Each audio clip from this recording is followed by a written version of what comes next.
मूसा आलाइहिस सालामेर जुगे एकजन उम्मत छिलेन गुनाहगार माने श्रेष्ठ गुनाहगार। তার গুনার পাপ এমন বর্ধিত হয়েছে এলাকার মানুষ তাকে অসুস্থ যখন হয়েছে গ্রাম থেকে বের করে দিয়েছে। এবার তার ডানে কেউ নাই, বামে কেউ নাই, সামনে কেউ নাই, পিছনে কেউ নাই, সবাই তাকে ঘৃণা করে বাইরে ফেলে দিয়েছে।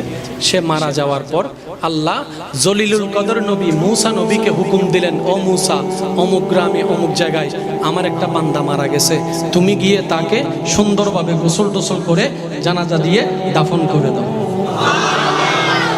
পাপীর জানাজা পড়তে যাচ্ছেন কে? গোসল দিতে যাচ্ছেন কে? নবী। কোন নবী? মূসা আলাইহিস সালামের মতো নবী।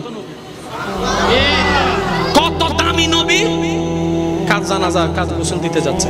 এবার উনি যখন ওখানে গেছে, যাওয়ার পরে সবার থেকে শুনতেছেন, হুজুর কেন আসলেন? কয় অমুক জায়গায় নাকি একটা মান্দা মারা গেছে, ওর গোসল। কয় কি বলেন? আপনি হচ্ছেন হাই লেভেলের ভিআইপি, এ হচ্ছে থার্ড ক্লাসের বান্দা, এমন একজন বান্দার গোসল আপনি দিবেন? মূসা নবী বলে যে ব্যাপার কি রে, আল্লাহ যেহেতু পাঠিয়েছেন বুঝে শুনে পাঠিয়েছেন, আল্লাহ যেহেতু পাঠিয়েছেন নিশ্চয়ই কোনো হিকমত, আল্লাহ যেহেতু পাঠিয়েছেন নিশ্চয়ই কোনো কারণ। আল্লাহর হুকুমের সামনে দুনিয়ার কারো কথা শোনার দরকার। মূসা নবী নিজ দায়িত্ব পালন করলেন। পালন করার পরে মনে মনে প্রশ্ন করলেন, আল্লাহ মামলা তো বুঝলাম না, সবাই বলে সে পাপী, কিন্তু তুমি আমার মতো নবীকে দিয়ে তার জানাজা গোসল করাইছো, তার মানে সে নিশ্চয় তোমার প্রিয় ছিল। আল্লাহ মামলাটাকে একটু বলো তো। এবার শুনেন শুনেন মনোযোগ। আল্লাহ পাক বলে, মূসা তারা যে কথা বলেছে গ্রামবাসী সব সত্য, কিন্তু তারা জানে না এমনও কিছু সত্য আছে।